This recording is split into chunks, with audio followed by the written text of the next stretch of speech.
এসো দেশ বদলাই পৃথিবী বদলাই প্রতিপাদ্যে নতুন বাংলাদেশ গড়ার লক্ষ্যে শুরু হয়েছে তারুণের উৎসব।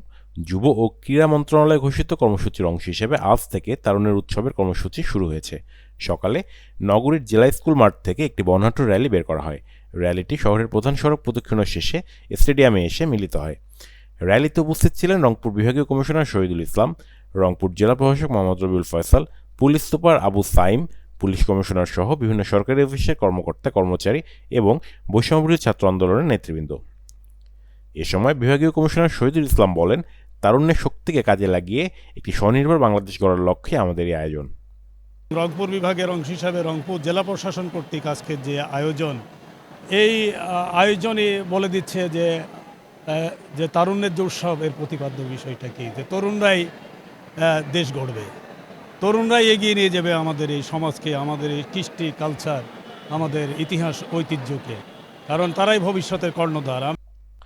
বৈষম্যবিরোধী ছাত্র আন্দোলনের নেতারা বলছেন, তরুণ সমাজকে মাদকের করাল গ্রাস থেকে রক্ষা, খেলাধুলায় দক্ষতা অর্জন এবং নেতৃত্ব প্রদানের সক্ষমতা তৈরির লক্ষ্যে তারুণ্যের উৎসবের আয়োজন। আমাদের যে তরুণ প্রজন্ম আছে, তরুণ প্রজন্ম এই দেশের সম্পদ।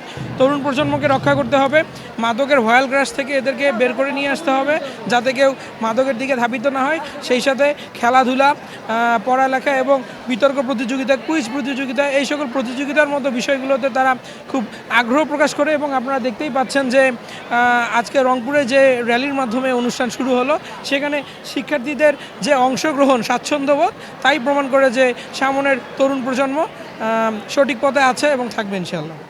তারুণ্যের শক্তিকে কাজে লাগিয়ে 24-এর স্পিরিটকে ধারণ করে নতুন বাংলাদেশ গড়ার যে আকাঙ্ক্ষা, সেই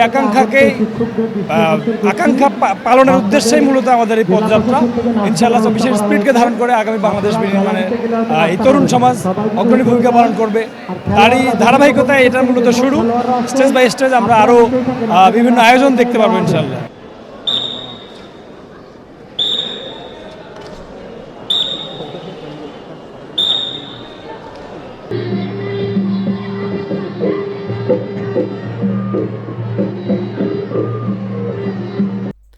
মাহবুবুর রহমান, RCTV নিউজ, রংপুর।